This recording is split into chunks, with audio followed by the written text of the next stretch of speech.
Hey everybody, welcome back inside the stash. This is going to be a new series of videos following along as we build out one of the Revell Ford GT Le Mans kits.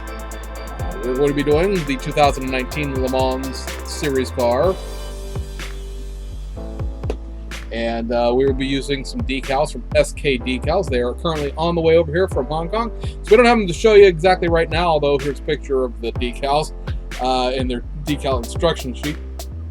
But we will be using those decals, a Studio 27 Photo Etch set, as well as the Racing Decals 43 carbon fiber set to build us one of the 2019 24 Hours of Le Mans Ford GTs.